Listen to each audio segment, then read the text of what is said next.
We're automating huge portions of the workforce. I'm concerned that it's not just the skills that we're going to forego, but it's those moments of friction that create character. What would your character look like if you didn't go through the moments where people told you no? She's a leading futurist exploring the frontier of human-AI interaction and the digital ecosystems of tomorrow.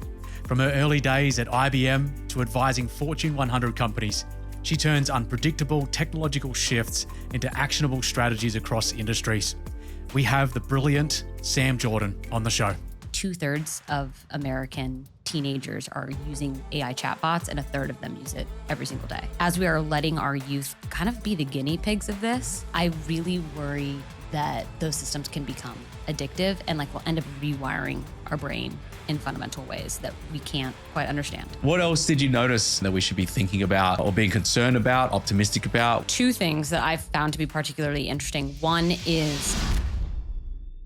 Sam, what is the best case and worst case scenario of what the future looks like? Okay. So I wrote this recently. It takes a little bit of setting up. Okay. So one of the theses that I've been working with recently is that when the world feels really chaotic, that usually means that there's something much more structural happening underneath the surface.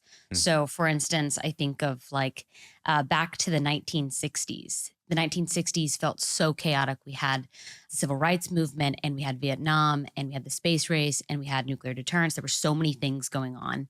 But what was actually important were those pipelines underneath the surface that started to shift. So there's 3 pipelines that I think are starting to shift today. One is how things are built. One is how things are discovered. And then the third is how talent is built. And so each of those are changing. And this has to do with the first scenario. So the way that we are building things is changing because of technology like simulation technology. We now have the ability to simulate in real time. So we can, instead of testing and building and then testing again, we can test in that virtual environment. So that's huge for drug discovery. It's huge for building products. Okay, so that's one technology to keep in mind before I launch into the scenario. The second one is agentic technology is changing that pipeline.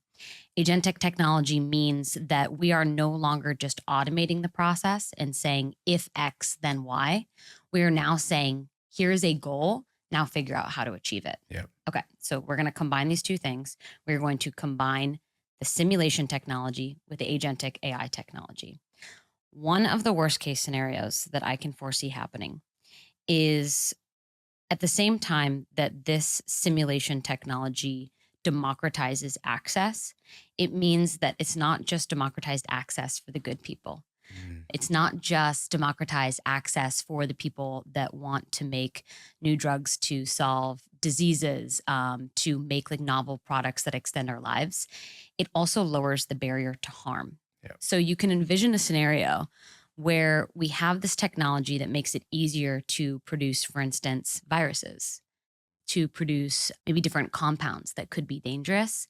And that barrier has always been there until now. So I think a worst case scenario is that build pipeline breaks, and then we have bad actors that are, for instance, putting viruses or putting novel compounds into our water supply system, things like that. One thing that I'm very concerned about is the social mediaification of AI. We know that social media systems are addictive. And we know that is a problem for teenagers in particular. We know that 2/3 of American teenagers are using AI chatbots, and 1/3 of them use it every single day. So as these systems increase in usage, and also as we are letting our youth kind of be the guinea pigs of this, I really worry that those systems can become addictive and we'll end up rewiring our brain in fundamental ways that we can't quite understand.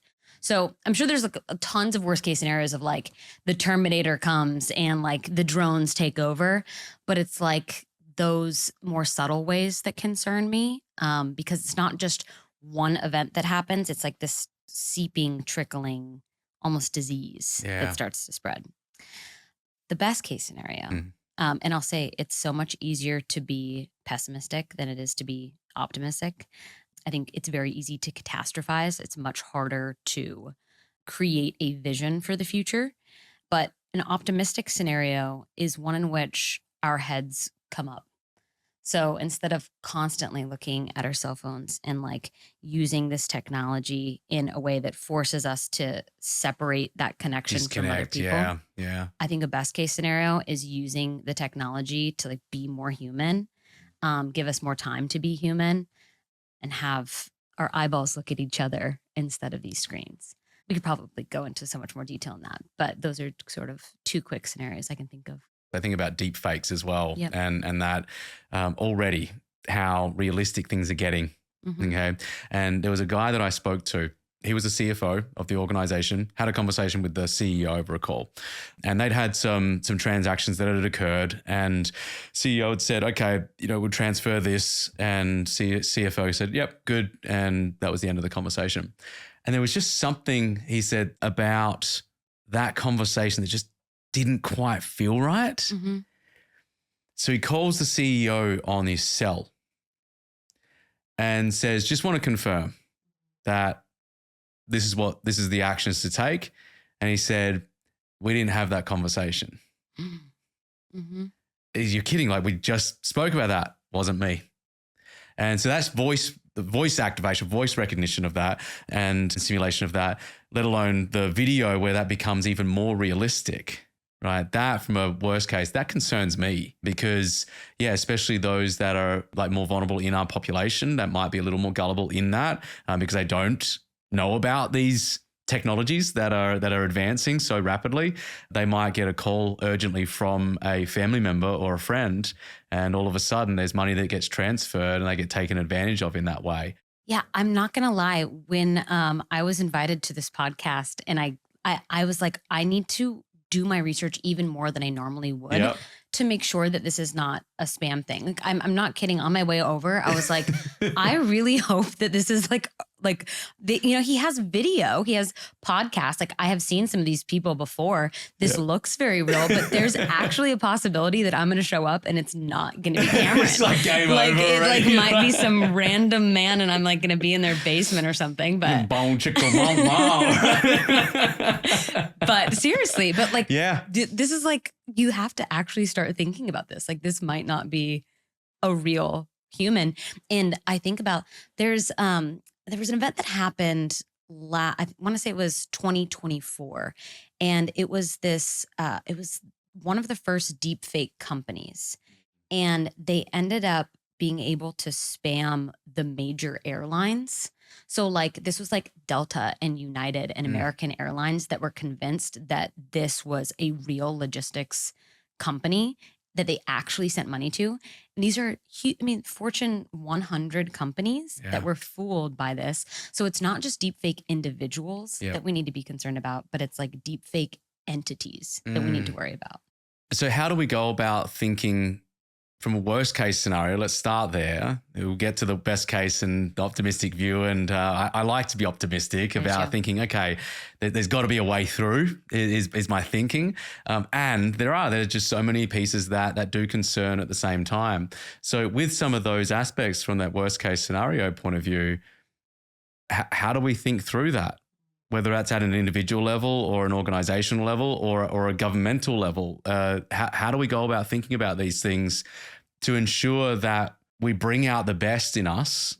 It enables us to be more human, and it also enables us to eliminate the things that are maybe the worst in us. I think that right now there are so many leaders. I hear this all the time. It drives me actually nuts. I hear so many companies say things like, we are fast followers, and that has been a great strategy for a long time. Companies could say, listen, we're not a tech company, so we're just going to be the ones to follow whatever company is in the lead. The reason I really don't like when companies say that is because it assumes this posture of we're just going to follow along and we don't have control over what the future can be. So the best way to create a future that is positive and optimistic and avoids the catastrophe scenario is to create a vision. So it's like, what do you want the world to be? You cannot execute in an effective way until you have that vision, then you have the plan, then you can execute. But what I'm seeing with a lot of leaders right now is there are leaders that are just like scrambling to implement a technology to make their boards happy or to make their shareholders happy. So it's like, let's just take this AI and bolt it onto this process. And, we really like need to get our numbers up for next year. So let's think of the quickest way that we can use AI to get our numbers up. It's not a great long-term strategy. There's no intentionality there. There's no intentionality. Really, when it comes to long-term vision, long-term future, right? Right. And there's no thinking through next order implications. So like the worst case scenario that I gave, a lot of those aren't the intended consequence. It's like the second, third, fourth, and fifth order impact to a decision. But if you don't know where you're going, like it's going to be a process of, okay, we're going to grab this technology, bolt it on. And that is where I see companies making unwise choices. So then in the scrambling, because things are moving so fast, and I would say a lot of companies, a lot of individuals, a lot of leaders, that sounds a lot like survival mode, right? Whether they're a very highly profitable company right now or not, there's a lot of survival instinct there of, I need to do the very next thing. I don't have time for thinking long term because it's changing so rapidly. So how do we go about making time for the long-term future and planning for that so that then we can be more intentional about what we're actually then implementing? This is such a boring answer, but I think it's the right answer. I think the incentive structures have to change for leadership. They're incentivized to make the money in the next quarter, but they're not necessarily incentivized to come up with some hypotheses and test them and experiment with them and then move forward into pilot with them. There's not an incentive to do that. And so until our leaders are going to make some money from it or going to be rewarded in some way, I don't think that that's going to happen. I don't think that we're going to have that discipline built into the system just naturally. Yeah.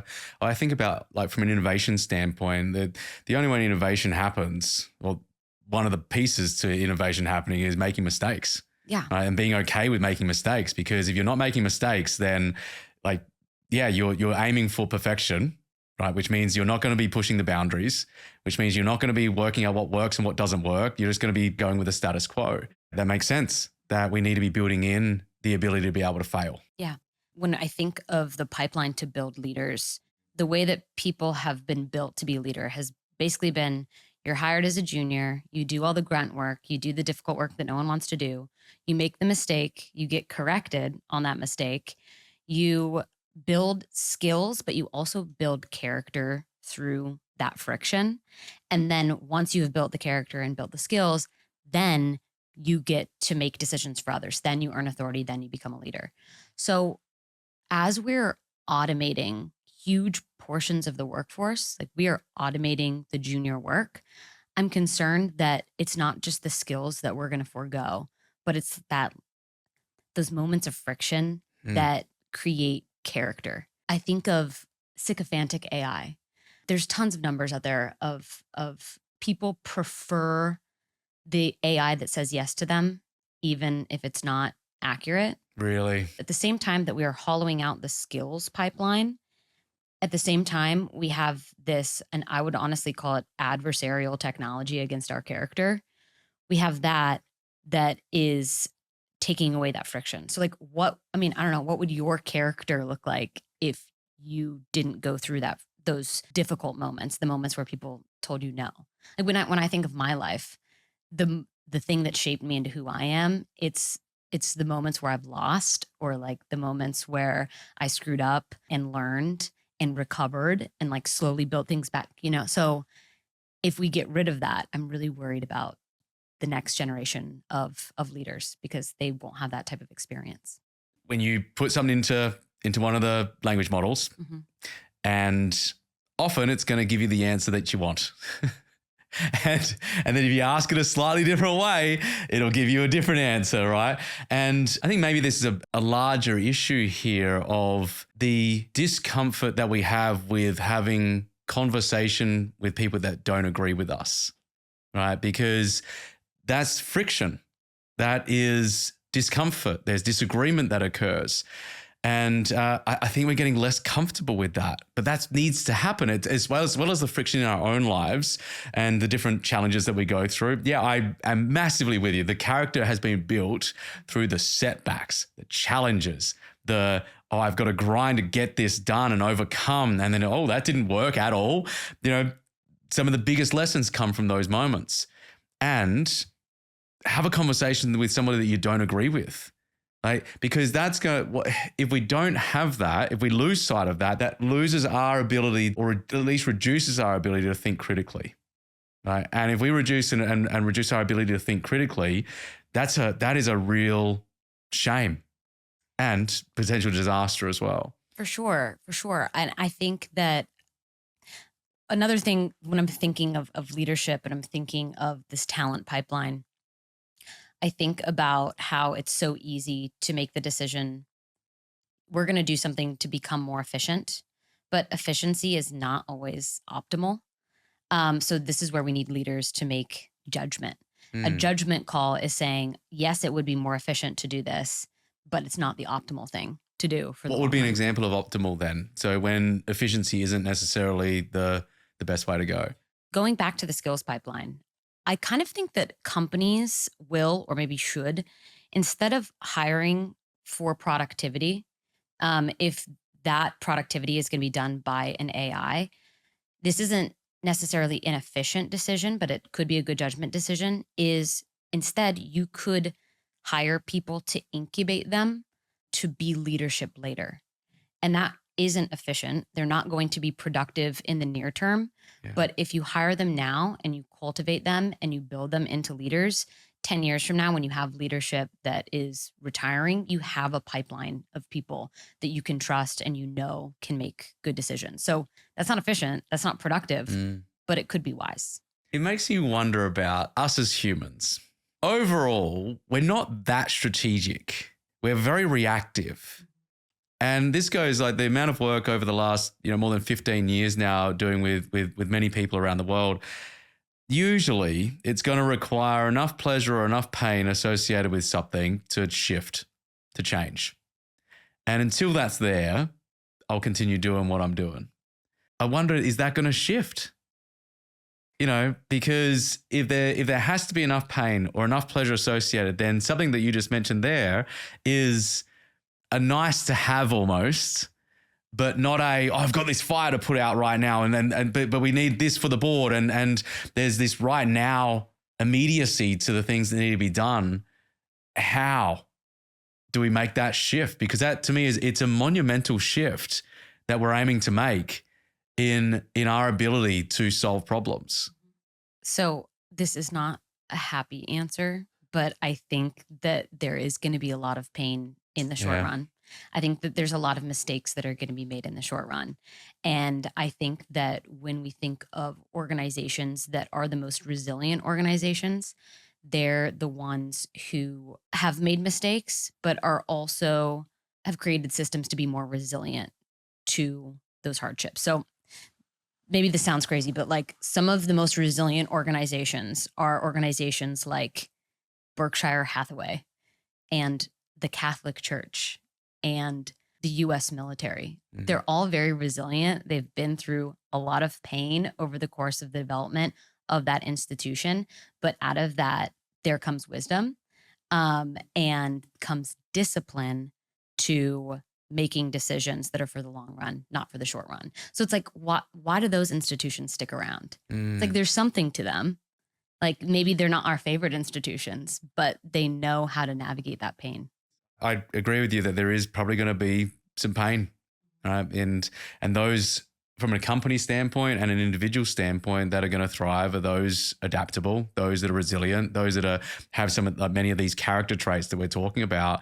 I think of it as this timeless wisdom that we have or can develop, right? These characteristics, these character traits that the technology changes over time, but how we approach problem solving, how we approach situations with a level of curiosity, for example, matters. And if we're sticking the head in the sand, if we're reactive in a way that is fear-driven, pain-driven, we're not going to be able to move fast enough. And we need a different operating system in a way internally in order to be able to deal with those in a rapid fashion, which is because like what blows me away is that just how the change that we're experiencing now is extraordinarily slow compared to what we're going to experience in the years to come. Yeah. It's like, I was talking about this morning. It's like our ability as humans to zoom out on our time horizon is really hard. So people have been calling the AI takeoff. They're like, it's the slow takeoff.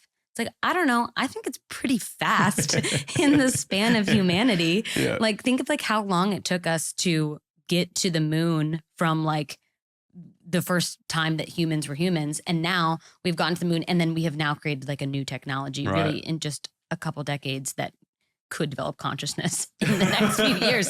That's bonkers. That's bonkers. wild, isn't Yeah. it? I had, growing up in Outback Australia, we had 11 people in my graduating class. In my final year of school, I had singing lessons with a vocal coach that was hundreds of miles away. Back then, it's a big deal because now we've got Zoom and Teams and all these other platforms. But back then, big piece of technology, landline on speakerphone. That was it. Like, and that's only like 20, 25 years ago. Yeah. Like the advancement is remarkable when you think about it like that. And so, yeah, if that's the rate of change now, what's coming next, right? So talk to me about some of how you've developed maybe some of those character traits, how you have developed the resilience or the ability to maybe zoom out a little. Like what's from an upbringing standpoint, or where have those come from? To give a little bit of context on me, I was raised in Salina, Kansas, which to me, I think is the best place to grow up in the world. What was great about it? Well, okay, so Salina, Kansas is smack dab in the middle of Kansas. It's a population of like maybe 48,000, but literally nothing outside of that town. I think that what was amazing about it was, I mean, this is cliche, but it's the people. There was such a community there. People took care of one another, took care of each other's kids. Yeah. So my story of growing up, both of my parents were in the military. My dad started off in the Navy, and then he was a liaison to NASA, and then he ended up becoming the commander of the 184th Intelligence Squadron in Wichita, Kansas. My mom was a second grade teacher, but she was also a Black Hawk helicopter pilot. She was total badass. She was good. like so cool. All right, I have to ask, did any of the second grade students know? They did, because I am not kidding. You can look this up. Yep. I was the coolest kid in school for like 2 weeks because my mom landed the Black Hawk in the schoolyard, like landed it in the our soccer field. So she had just come back from Afghanistan. So she wasn't yet back to teaching yet. And so I don't know who approved that, but it like got through the approval. That's a badass move for and she sure. went, so I was really, really cool. Yeah, of course for you were. 2 weeks. But I mean, I think that like we can contain multitudes because she taught second grade and then was a weekend warrior and was deployed to Afghanistan. She's truly amazing. But I think that because my parents had these crazy jobs that were kind of dangerous, it put a lot into perspective of like the things that matter and the things that don't matter. I think that like from both of my parents, there was this emphasis of service, this emphasis of courage.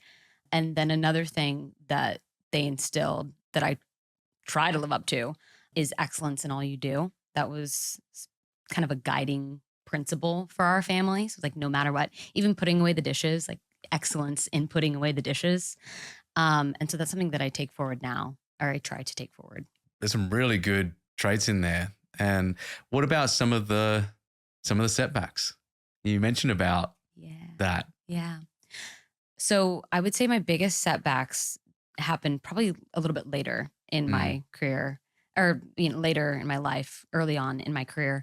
I started my career at IBM in the mainframe world. So Z Systems, very exciting world. I really liked my clients. I liked solving their problems, but I'm sorry, IBM, I love you so much. Gave me a lot. I did not really care about COBOL, like really did not care about the mainframe itself. And I remember I was driving from New York City to DC on the New Jersey Turnpike. And this was like probably in the middle of COVID. And I was like, nothing matters. Like, I'm driving on the Jersey Turnpike. It's like so bleak. Like, nothing matters. Nothing matters. Nothing matters. Oh my gosh, nothing matters. Therefore, like, why am I doing something that I'm not so passionate about? Like, how could I, like, I'm a flea on a rock that is hurtling through nothing. Like, I actually can do whatever I want because nothing matters. Now, don't worry, I have now gone past the nihilism at this point, past the existentialism. We're on the other side of it. But at the time, that was really, really freeing for me. So I ended up leaving IBM, and I went to go get my MBA because just honestly, I didn't know what else to do because I didn't know what I wanted to do.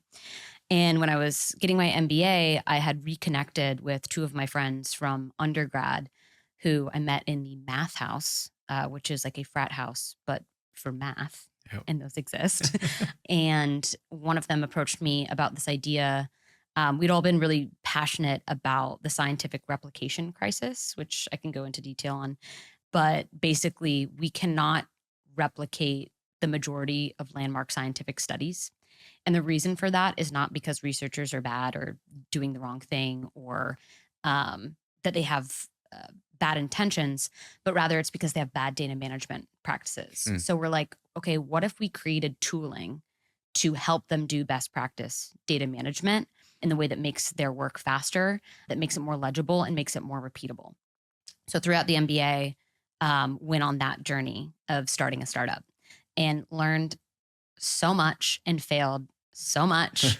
We raised some money, we got some customers, but like age-old startup problem, the people using our tool were not the ones that paid for the tool.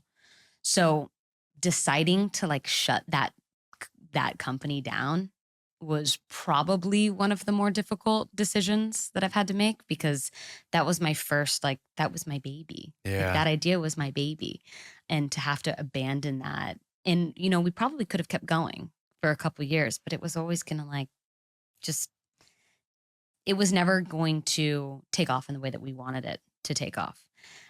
So choosing to abandon that, I think was very humbling for me. And I think that in my character, if I'm being so honest, I think that there is a demonstrable, and I'm sure that my friends would say this too, kind of line between maybe like arrogance and humility, like before and after that time, where I think I definitely was humbled in a good way. So I'm so happy that I went through that experience, but it was so painful to finally, you know, hang up Trove Base.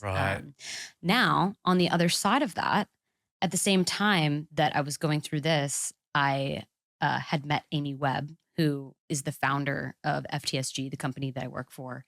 And she's a futurist. And when I met her, I was like, you can do this as a job? Like, this is something that people will pay you to do? I had no idea. Yeah. So it was combining so many things that I loved. It combined my background in economics and data analysis. It combined my background of working with clients and solving their problems. But it also let me exercise some of my passion, which is science fiction, imagining worlds and like figuring out, okay, if this is a world that we can imagine, now how do we get there? So yes, very sad to hang up Trove Base, but I wouldn't be where I am now if I hadn't done that. It's the beautiful thing about challenging moments, challenging experiences, and that it often happens, like the arrogance is there because we haven't failed enough yet to go, oh yeah, I can do anything. Or of course this will work. Of course this will happen. And there is like, you shared a humility that can come with that.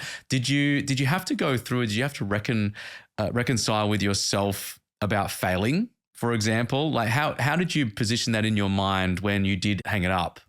There was so much storytelling in my own mind of, this didn't work because of XYZ, or this isn't a failure. This was just a period of time where I was experimenting and it wasn't that big of a deal to me anyways. Yeah. There's a lot of storytelling to myself. And I think, and it probably took me a year after we finally closed the books on that company for me to actually reconcile and be like, no, we failed.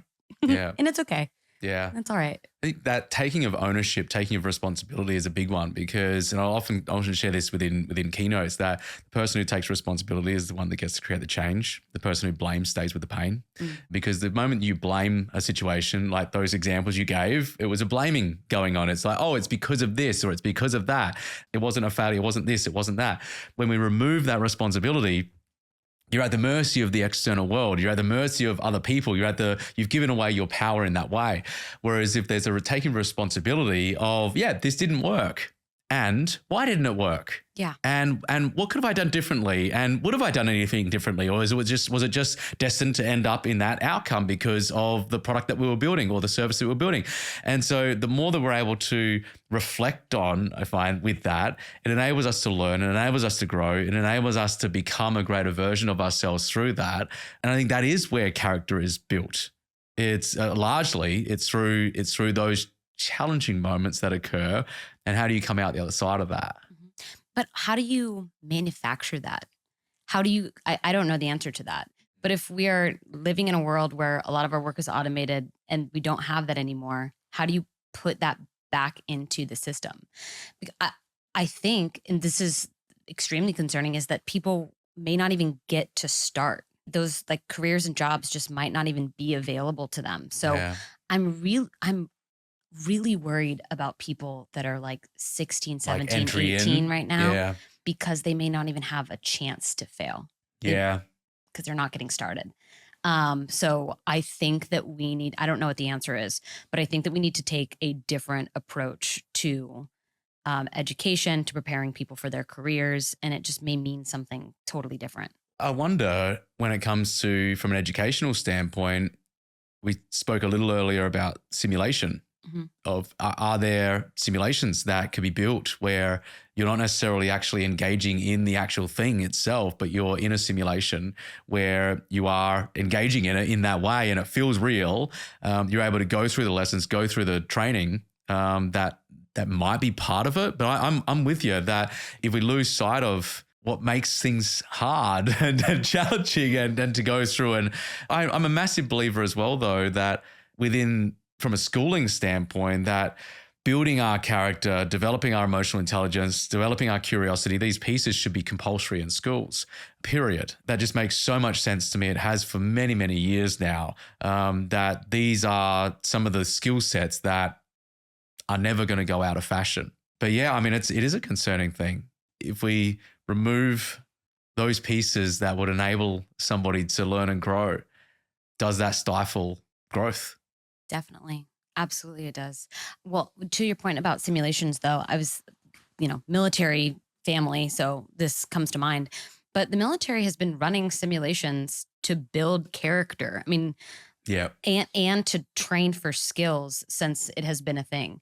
So I think of, for instance, there's this really good documentary about the U.S. Marines that's on Netflix right now. And one of the most tragic things about it is these soldiers get trained to do these really hard tasks, and the training is harder than the actual thing. And a lot of them don't end up getting to do the thing that they're trained for. I mean, thank God a lot of them don't get to do that. But it's also a little bit tragic in that sense. But the Marines and the military generally, I mean, yes, they look for certain character traits, but they also shape those character traits. Yeah. They've figured out how to do it. And it's by building camaraderie. It's like by embracing the suck, as Marines would say. Yeah. But they figured it out. And I think that that's a pretty good playbook for – companies that are wanting to add that friction into their training. Yeah. Well, it seems then from a simulation standpoint, that would be one example of that. The coming together is another. And then the embracing the suck, there's a number of people that have spoken about a part of the prefrontal cortex now. I think it's anterior cingulate cortex, I think is the name of it, that grows as you do hard things, as you do difficult things. That those that are in the military, those that have experienced hardship and have worked through that part of the brain is bigger than somebody who doesn't. And it's not just doing hard things, it's doing a hard thing that you don't want to do, like that you don't like doing. And there is such building our ability to be able to do those things, because life's just freaking hard sometimes. Like, it's difficult, right? There's challenges that come up, and our ability to be able to work through those. I remember a really good friend of mine, it was when I got back from Europe, I got blocked from boarding, this is during COVID, I got blocked from boarding my flights. I had to go to a different country in order to get back to the US because of the visa that I was on. I didn't have a green card by then. And so I wasn't allowed back into the US unless I left the Schengen region for at least a number of days. And then it was just it was a shit show. And I remember getting back, having a conversation. Her name's Kate. And I was just like, complaining of just offloading, right? I'm going, oh, this is happening. And she goes, you always come out stronger than before. And I was like, oh, but Kate, you don't understand. I wanted to go again. And I went and I got off the call afterwards. I go, you know what? She's right, man. And on my wall over there, so I have my beliefs and my values and these other pieces up on my wall to be able to look at each day, the mission that I'm on, all of these different pieces. And on there is I come out of situations stronger than ever. It's good. And that, from a belief standpoint, it is so important because largely our values and our belief system shape the thoughts that we have on a day-to-day basis. They shape the actions that we take, which then go on to shape the results that we generate. And so those beliefs matter. They really, really matter. And that forms over time. It forms through doing the hard things. It informs through embracing the suck, as they mentioned in the Marines. And it's through doing that and then continuing to have people around you. And I think this is what's really important, is continuing to have people around you that are challenging you to step up to a next level of excellence, to be better, to become a more extraordinary version of yourself. And that enables, someone to become extraordinary in their own version of extraordinary. Absolutely. And I think of, I don't know what the exact quote is, but it's like you are an accumulation of the people that you surround yourself with. And you do have a choice in who you surround yourself with. Particularly now, you have a choice in the type of advice that you consume. And we have to be really disciplined, I think, about the type of advice and messaging that we let into our minds and the things we pay attention to. I couldn't agree more. And there's something that I term like becoming your own uncompromising best friend. Ooh. Yeah. So hear me out with this. Many of us are walking around as our own worst enemy. Negative self-talk. When we're up, we're saying it's not going to last. When we're down, we're kicking ourselves even further down. A best friend is someone who supports you when you're down still. Right? When you're up, it's celebrating your wins. It's amazing. And an uncompromising best friend is someone who will celebrate your wins, honor that. It's amazing. And when you're down, will support you and give you a good kick up the ass when you need it most, right? Yeah, exactly. Give you a good kick up the ass. And I think from an individual standpoint, this goes for the people that we're hanging with as well. From an individual standpoint, though, the key that I utilize for my own self is that you're never self-degrading yourself, though, right? The language that I'll utilize is, come on, man, you're better than this. Step up. Let's go. Come on. You got this. Let's go. It's going to be difficult. It's going to be tough. Don't know how we're going to make it happen, but you're better than this. Step up. Right? And it's that uncompromising best friend that is occurring there. And having that within ourselves, I think, is so incredibly important, because there's going to be times when no one else is around, right? You spend more time with yourself than anybody else. And so we need to have that within ourselves first and foremost to function. And then I think having those people around us, which again, from a military standpoint with the Marines, there's the camaraderie, right? It is the coming together.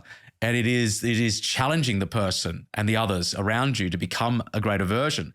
It's supporting when down, it's celebrating when you're up, and it's ensuring that you complete, in that case, a mission together, right? There's a connection there. And I'm concerned about the fact that we are more connected but more disconnected than ever. You know, there's social isolation is a massive issue, and that's causing mental health challenges as well.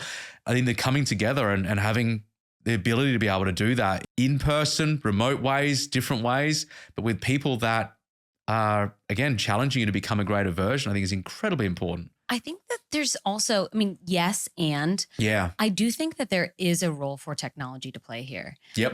I know why we're building systems that are sycophantic. It's because we like them more, and then we'll use them more, and then it gets the usage rate up. But I also think that there is an appetite for that type of relationship with an AI that is like, that acts like that good type of friend that says, no, this analysis sucks, is man. not good. Like, this is like, you should be a little bit embarrassed about this, but let me help you do this. Now, I think that this was the idea originally behind Friend. Have you heard of this technology? No. Okay. So it's an AI company. They are a wearable AI company. So they have like a little pendant that you can wear or clip on or something like that. And the idea was that this AI was going to be a good friend to you, right, and disagree with you and listen to your conversations and say, hey, you know, when you said this to your boss, you really probably should have worded it like this. Yep. Or like that disagreement that you had with your partner, they were right. Like they were right and you were wrong. And I think that that was the idea of it. Now, the reason that it didn't take off, which is a whole other fascinating thing, the backlash to this technology wasn't about that. The backlash was about having an AI that was always listening, always like that you wore. Right. I live in New York City, and there were Friend advertisements all over the subway. I think that it was one of the biggest marketing pushes in the physical world that has happened in a very long time. I mean, billboards everywhere, all across Los Angeles, all across San Francisco, all across New York City. And they were vandalized at scale. Wow. Because people were like, get a human friend, you know, like this is not human. And part of me is like, yeah, like one for the humans, which is like slightly encouraging that there is this push against having technology that's always on. But at the same time, I think that they were onto something about having AI systems that push back. Yeah. Well, I think, again, when you enter something in from a generative AI standpoint, enter some kind of prompt in, the feedback is often what you want to hear. Yeah. You know? Or, oh, yes, you were so correct. Let me adjust that for you. Yeah. Really? You weren't going to bring this up? Yeah. A guest on the show, we had a great conversation. Caprice Young, she's a superintendent at some charter schools in California. And one of the things that she shared, they don't get a phone. They're not allowed to use their phones in class. By the way, about 3 to 6 times the results that neighboring schools they're getting at this school, right? So they are doing some incredible things right. And one of those things, in addition to more experiential learning, is they do get an iPad each. And with that, as I understand it, the AI technology that they're utilizing there, let's say it's a math problem, and the math problem is answered in a specific way, rather than just giving them the answer of, oh, this was wrong because of this, it's have a look at line 5. And how did you get to that? And it's all of a sudden, it's an actual conversation. And I think if we can get to a point where the conversation is more real, that would enable more critical thinking again, would enable greater resilience. And again, I go in these different directions because for me, being a male, online, some ads will come up on social from time to time for companion AI. It's a woman that says, I'm not real. And then it goes on a spiel that is basically, I'll do whatever you want. I'll agree with you, and it's just insert thing here. Your greatest fantasies, you're this, you're that. And it is preying. That is preying on, I would say, a man that is insecure, that maybe doesn't have the social connections. And that's a recipe for disaster, I feel. It's so insidious because it is preying upon the worst of us. We totally have this loneliness epidemic and this loneliness crisis, in particular for younger men. I think that makes me very concerned. Yeah. To the earlier point made about companionship and education, though, I think of the Oxford model of every student has a tutor that is specifically their tutor. And the way that the Oxford education goes, at least in the undergrad, is, you are given a question. The question might be something like, what is the proper way to measure development in developing countries? You go, you read, you do your research, you come back, you have your paper. And then instead of handing that paper to the tutor and walking away, you actually read it out loud. And then the tutor will stop, pause you throughout and be like, why do you think that? Or like, what's going on there? And like, that's not quite right. And then you go through this painful process of going in through your entire paper. And then the next question is shaped based on the things that you got wrong or you didn't quite understand. So this is also an awesome opportunity for technology, because this could mean that every single person could have their own individual tutor in that way. So that's like the optimistic, here's what technology could do when it comes to companionship and education. I massively agree with that. Yeah. And you've got, because kids learn differently. Each kid has different ways that they learn, and some have learning difficulties as well. And the ability to be able to have someone who understands your way of thinking and can ask questions, communicate in a certain ways, provide problems to solve that are very natural for your learning style, like that is an outstanding use, I feel, from a technological standpoint. And when you were sharing about utilizing the technology and choosing what it is that we're going to utilize, I think about, there was this crazy experience I had back in, I think it was 2019. We recorded an album over in Europe, and album sounds great in the studio. We're super proud. We've been working on it for the whole year remotely, and then finally came together for like 6 weeks in person. It was a grueling 6 weeks. And then I go to southern Spain.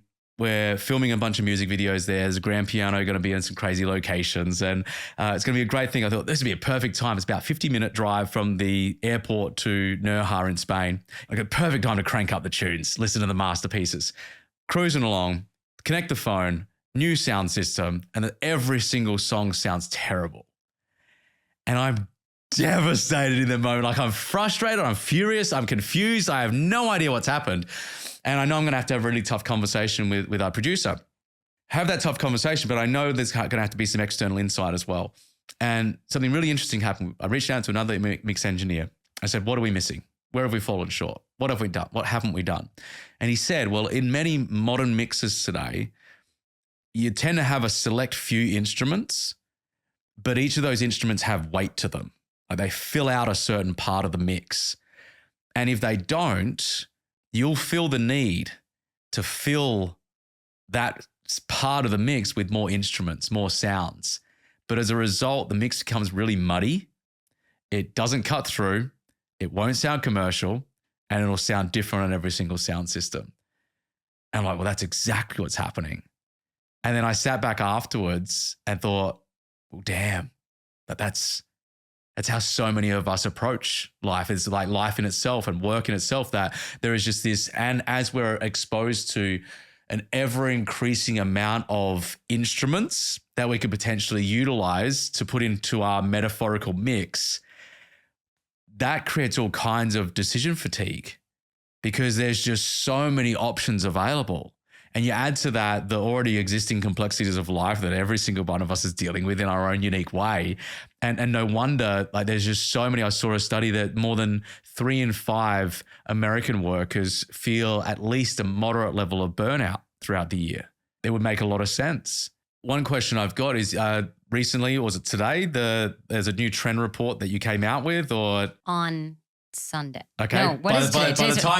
Tomorrow. By the time this comes out, it'll be out. So can we talk about that? Yeah, and what that looks like? So, because that to me is, okay, thinking about the story that I just shared, how do we make sure that from an optimistic standpoint, we choose the things that go into our mix that actually allow us to be more human, enable us to get extraordinary results, enable us to utilize this technology and to save us time on the things that we don't want to do, and enable us to spend more time on the things that we do. Okay. So you promise this is not going to come out before tomorrow, this podcast. If it does, like, we have just like had some superhuman abilities. Cool. No, you're good. Okay, then I can say this. We are killing our trend report after 19 years of putting this out every single year at South by Southwest. We are killing it.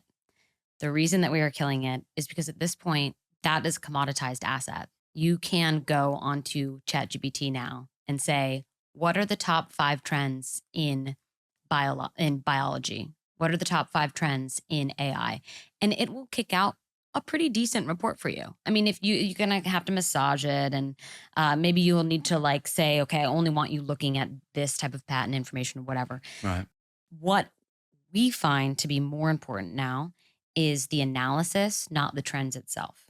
So this year, we are putting out something called a convergence report. Interesting. Instead of having individual trends, we are showing you where those trends are intersecting and where they're interacting with one another. So I'll give you an example. Something that previously we would have listed it as a trend. We would have said, we're seeing more surveillance technology. And at the same time, we are seeing new types of RFPs from the government for certain types of technology. And maybe we are seeing that AI is getting really good at reading people's emotions and actually deducing what they are thinking based on how their face is moving. Now, historically, each of those would have been individual trends that you could read about. We would show you the patent information. We'd show you the companies. We would show you what this could mean for you. However, what we've done this year is we have now said, okay, all of those things that I have just mentioned, now let's combine them together and think about what this means. So all of those trends I just mentioned is now the one convergence of the corporate panopticon, where we are now being observed at all angles almost all of the time. And we know that. Psychologically, we know that we are being watched. So that is changing behaviors because now I know that my phone is always listening to me. So it's not just one technology. It's like the combination of those and what that means, not just for investment decisions for the business, but what does that mean psychologically? What does that change about how we interact with other people? So we are taking the approach of doing analysis on the intersection, not on the technologies themselves. So what are some of those analysis then? Like what are we looking at? So one of the analyses that I wrote is the agentic economy. Yep. So you're probably familiar with agentic AI. I'll give a quick definition. Agentic systems are different than automation. Automation says basically execute a task faster. Agentic systems can pursue goals. So you can say, find me a flight to San Francisco under $600. Now, a system like ChatGPT, even 3 years ago, could have done that. That was just automation. Now it could actually make that transaction for you, which means that it has access to so many things in your digital life. That means it has access to your calendar. It understands your preferences. It probably even has access to your bank account. So now imagine that, but at scale. So it's not just one person's individual agent that they are using to transact with the world. It is a economy of agents. Each person has their own agent that is representing them. Companies probably have cohorts of agents. So that means that you need systems to coordinate these systems. And coordination is something that I think is one of the huge implications to come out of this. So when I think of agentic AI, one thing that it enables is, and we write a little bit about this in the report, is it enables personal actualization in ways that would have had major bottlenecks and barriers in the past. What do you mean by that? So for instance, for me to write an app or build a piece of software, that would have taken me months and months, years and years, maybe even depending on what that specific task was.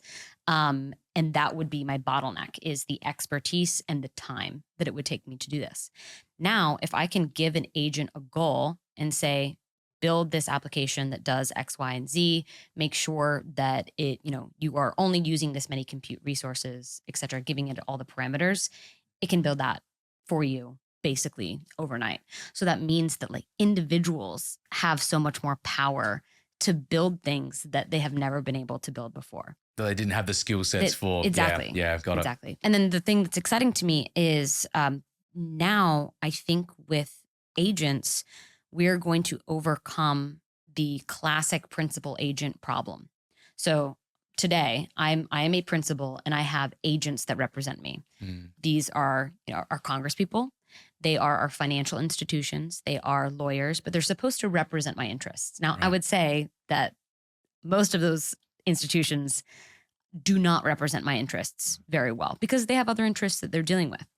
When we have agentic systems, it means that they can actually capture your interests, which makes coordination easier. It lowers transaction costs.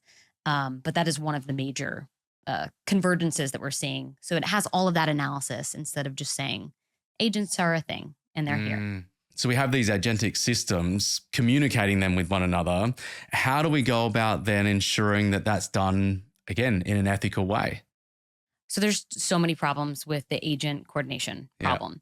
There are a lot of companies that are working on this right now. So I think that Google has just put out like a model context protocol to enable agents to communicate.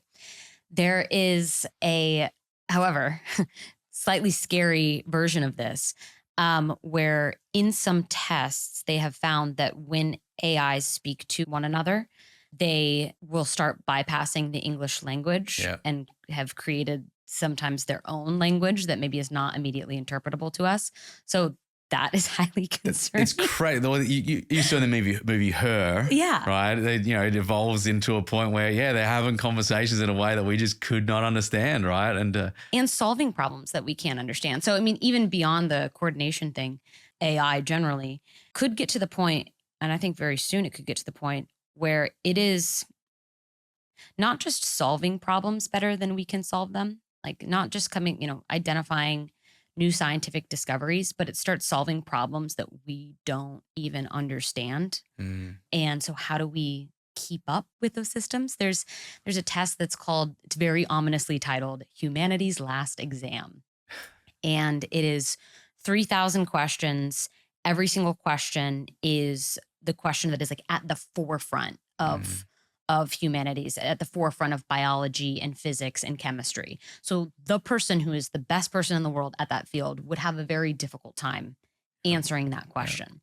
The reason we put this test together is it started scoring 99.99 on all of our other benchmarks. We had to create a new benchmark system. So a human being would maybe score half a point of 3,000 questions. Maybe. Probably the average person would score 0.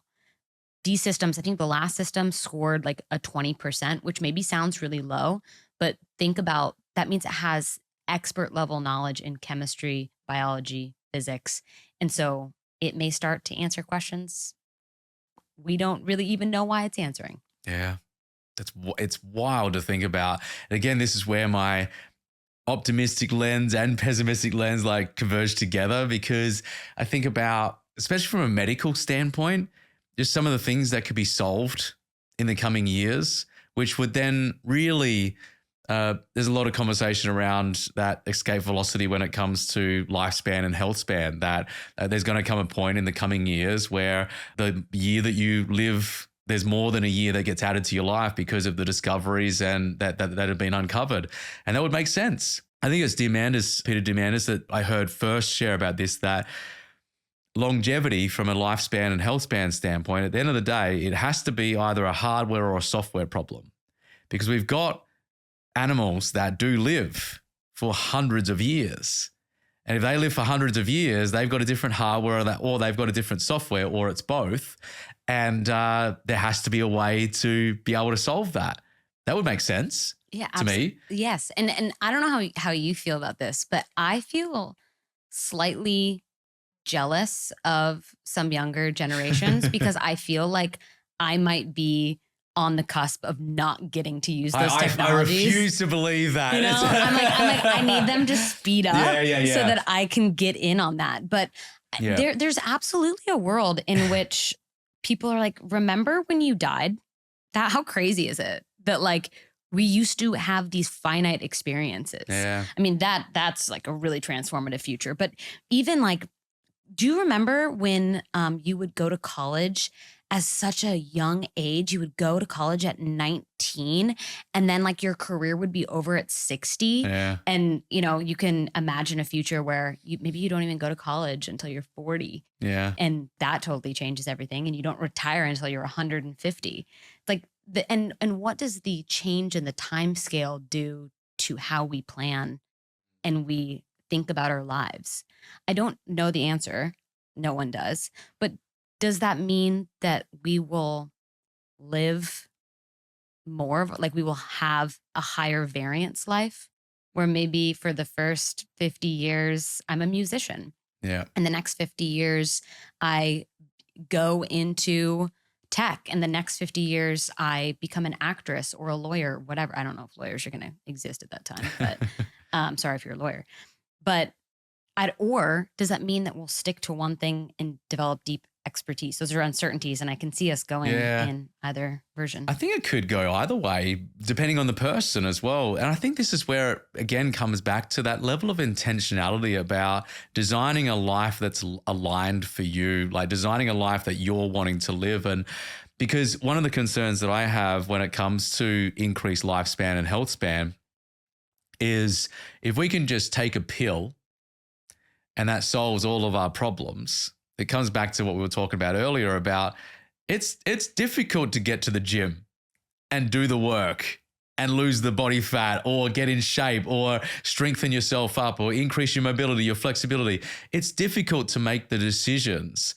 And that goes for many other things as well. But there's studies coming out from an Ozempic standpoint now that showed one of them that I saw that when the person stops taking it, versus somebody who has gone through a behavior change therapy there, he goes back on 3 times as quickly.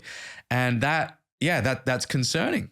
I have such a hard time. I can go either way on the Ozempic thing because I have seen people who have been taking Ozempic and their confidence has just like gone through the roof. I mean, and that has enabled them to do other things. I think of my cousin who's very, she would be on your podcast and say that she is on Ozempic. Yeah. But she now like is into bodybuilding. So like now she has used that as a way to, I should care about my body. Yes. And so now she's like big on the protein and she like her deadlifts are insane. Like I could never get there. So on one hand, there's that, but then on the other hand, and this might be controversial, but that's a signal that has sort of disappeared about discipline. And it used to be that like you put in hard work and discipline and that built your character. And so it like feels like the easy way out. But then again, it's like there are so many other examples of the easy way out technologies. Like you could think of like other medications that are easy way out technologies. Yeah. That end up having positive effect. It's complicated. It is hard. complicated, and it's multifaceted. And I think what you touched on a really, really important point with your friend is that behavior changes occurred in her though. Mm-hmm. Right? If you're taking it and the behavior change doesn't occur, I think what should happen, like something like that if it's prescribed, that it's prescribed with a behavior change program. And if not, it's illegal to provide that. Because if you're just taking it to do something and then there's no changes that occur, that's not good use, the way I would see it anyway. And that would go for, I think now, okay, if there's a way to download at some stage or upload a program that enables me to learn the guitar because I didn't know how to learn the guitar. If we have the ability, which I guess is coming with Neuralink and other things, that if we have the ability to upload programs, if you will, to learn, like would happen in the Matrix, is there some kind of requirement that must occur that results in the continual development of that versus it just being, I now have it? Yes. I think that we have to be so intentional about putting those lost byproducts back into the new system. And it doesn't mean that we should forego the technology.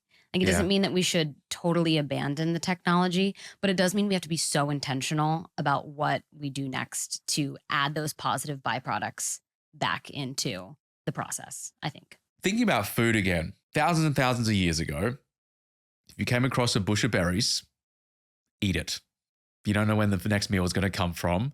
And our brains are wired in a way that would enable us to eat, right? And go for it over and over and over. Nowadays, there's a so-called bush of berries in every single grocery aisle, right? Every single checkout counter. And there is, again, the infinite amount of choice. And as a result, we have a really big challenge around being overweight and obesity. And that's causing all kinds of challenges, down the road from a health standpoint and from an economic standpoint as well. And so I think about that and go, okay, well, we're now moving into that age where we have down every single, so-called grocery aisle of the technological world, and we have all of these different technologies. A bunch of that is going to be junk food. A bunch of that could take our attention away, and a bunch of it could be useful for somebody, but for somebody else, it's completely not useful. It's not going to allow us to get to the outcome. And this is where I think our agency, at the end of the day, from an intentionality standpoint of what is it that we're choosing to utilize, and knowing and understanding that there are very addictive qualities that have already been built when it comes to social, have already been built when it comes to food as well. There's a thing called the bliss point, which is like just the right amount of fat, just the right amount of sugar, just the right amount of salt. And if you go over that, the food companies know this, they spend millions of dollars on getting the right packaging and just the right amount of ingredients to keep you coming back. And that's fair because that's a business model, right? You create something that tastes good, or keeps you coming back. You create something that has somebody wanting to use it more often. If you didn't do that, I think about that as like going to a restaurant and the chef making really bad food, right? You don't do that. Yeah, and well, it's the same thing with an information diet now as well. Like you get to choose these things. I think about my Twitter feed, my X feed, not to brag. I've got a great X feed. Yeah. Like I get really interesting information on there, and it's this feedback loop, obviously. So it's like, of course, I'm going to get interesting announcements about robots because I've been looking up robots and I've been searching for people who are building robots. Yep. So I have this wonderful feed. So sometimes when I hear people that are like, Twitter is awful. I have porn on my Twitter and I have all of these bad things on my Twitter. I'm seeing people get blown up. And I'm like, what are you looking at? Brother, that says a lot about you and the choices that you are making on that app. Now, it's very, very difficult, but like, I think discipline is going to be so important moving forward, just obviously for our bodies, but also for our minds. 100%. I'm similar. Like my social feeds are rocking. It's on the Insta side of things. It's like for me, it's laughter. Like I love just going on and just seeing funny stuff. Mine's a lot of capybaras right now on my capybaras on my Instagram. They just keep sending me capybaras. So I'm cool with it. Yeah. Capybaras is But cool. I'm like, what choices am I making about my capybara exposure? What else did you notice in the analysis, and whether that's on the robot side or anything else from a technological standpoint that we should be thinking about or being concerned about, optimistic about? What have you noticed? Two things that I've found to be particularly interesting. One is we have some analysis on the outsourcing of emotions. So there's a huge and growing market to outsource our thoughts. How so? And outsource our feelings. So outsourcing our thoughts are through things like LLMs saying, what should I say in this interview, for instance? Or what would this person say in an interview, and then adopting that. But also, I mean, the market for tending to our minds is growing. And I think that there's a lot of room for nefarious and insidious players to do the wrong thing there. I also think that there's so much opportunity to train people to have discipline, strengthen their mind. Yeah. But that's one piece that I think you in particular would really enjoy, looking at the outsourced emotions, outsourced thoughts. And then one that I think is particularly cool, because I've been thinking about robots a lot, is I think the robots are almost here. Yep. We have been saying that for literally since the 1920s, that now is the age of the robot. The reason that I think now could soon be the age of the robot is the thing that allows us to navigate our spaces and have different conversations with different people and understand how to walk around different types of terrain has to do with context. We understand context. We understand that if it's bad weather and there is a hill, I know that I need to adapt how I walk, things like that. Robots are starting to gain context. And the way that we're training these robots is no longer, hard coding these rules in, but rather it is training them in simulations. We're coming back to simulations again.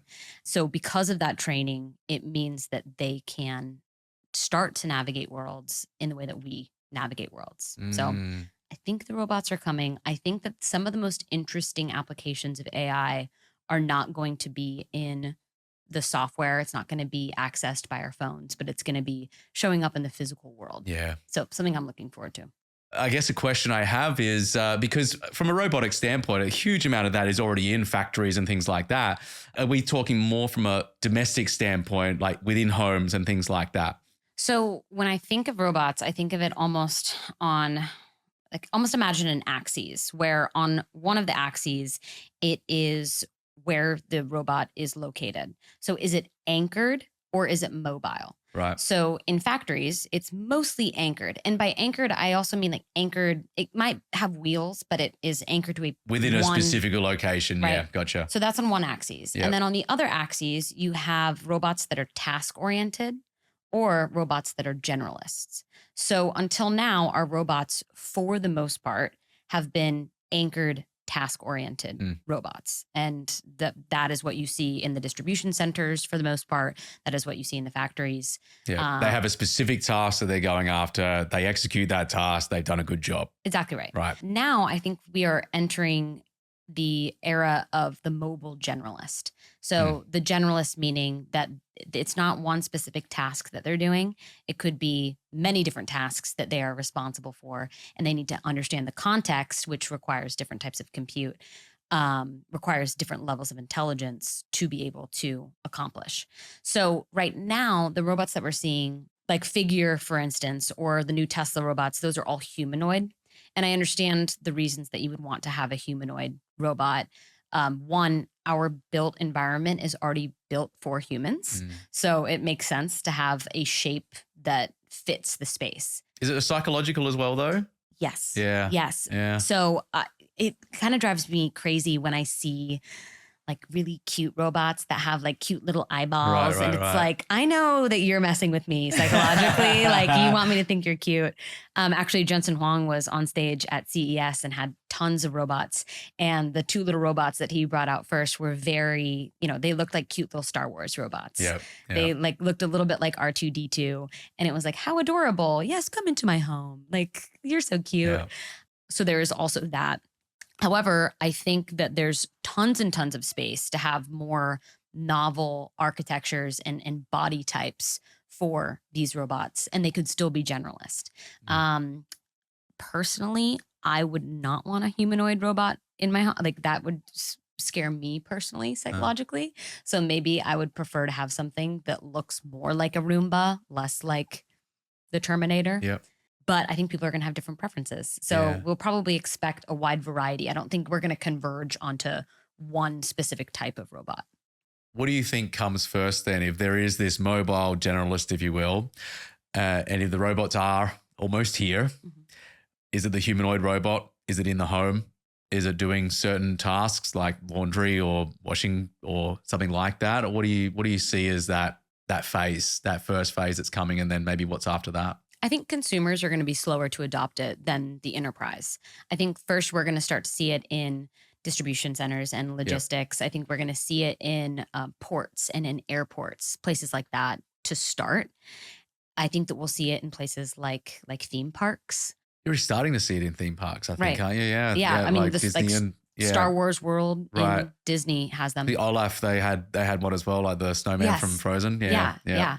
And I think that it's going to take that before consumers are super comfortable with having those. But also these robots, you have to be able to trust them, and they have to actually be able to do the task that they say that they can do. Yeah. So there was a video that circulated a couple months ago of these, they look like two lampposts on either side of the bed.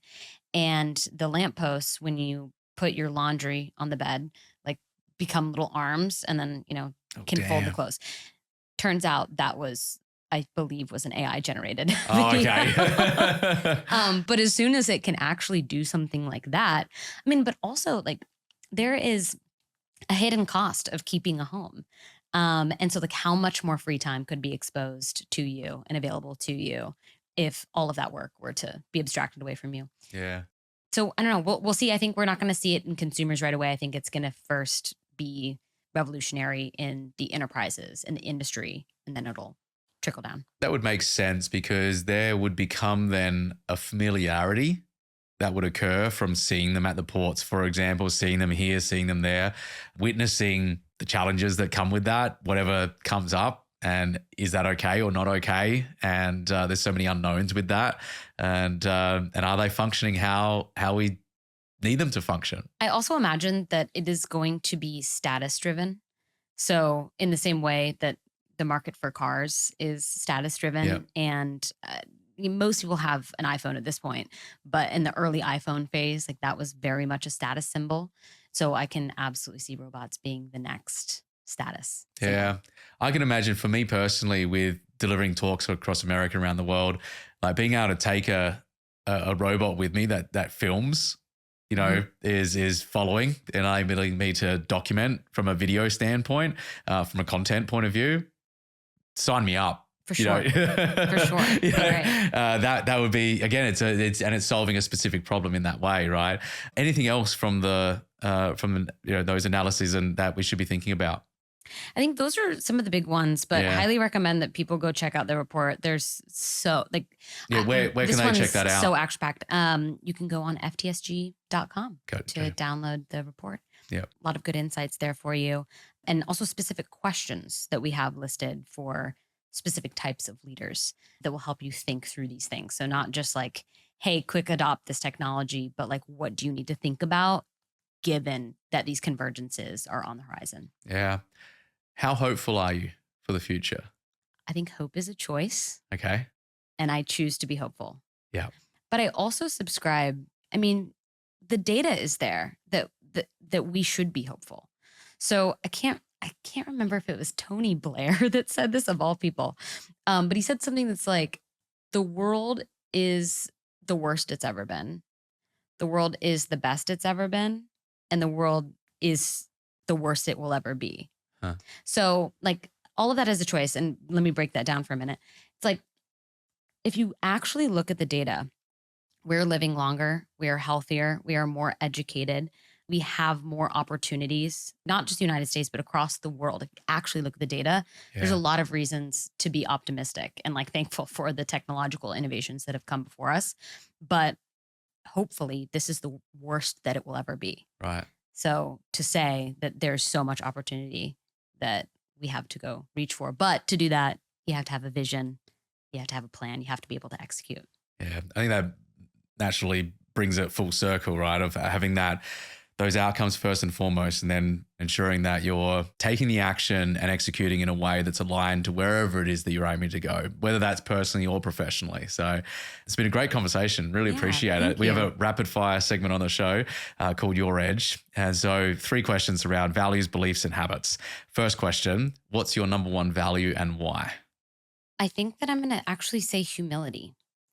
The reason for that, humility is what I respect the most in leaders. I respect the leaders that will say, I don't know, and I'm not going to pretend to have those answers, but I'm willing to explore. I think of specifically, there's this interview with Elon Musk, and that's, I understand that's a controversial figure, but he had an interview with a journalist who wasn't a technical journalist. And the journalist is going around SpaceX and Elon's giving him a tour. And the journalist asks a really simple question about the rocket chip or one of the rockets. And instead of Elon like saying, you don't know what you're talking about, he like pauses for a moment. He's like, you know what? I never thought about that. We should try that. I saw this. I saw that video. It was really fascinating. That actually requires humility to be able to be open to something like that.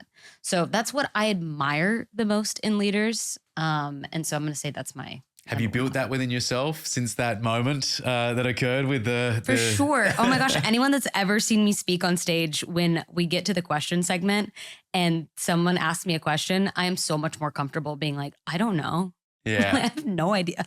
That's a great question. Let's figure that out. Does anyone know in the room? Like, let's learn together. It's a really attractive quality, I feel, as well, because it has you, it's almost a wanting to lean in to that person, because maybe it feels safer because there's a level of trust that I feel with that person now because they're not trying to hide something. There's a vulnerability that occurs, which maybe means that I could be vulnerable as well. And so there's, I don't know, there feels like there's almost like that leaning in. And there's also a quiet confidence that comes with that. What's a belief that shaped who you become, whether it be a belief about yourself or about others or about the world? Okay. I'm going to go back to the greatest book and trilogy and film of all time, which is the Lord of the Rings trilogy. And it is a line from my namesake, Samwise Gamgee. And he says, "There's some good in this world, Mr. Frodo, and it's worth fighting for." It's such a good, Lord of the Rings is so good.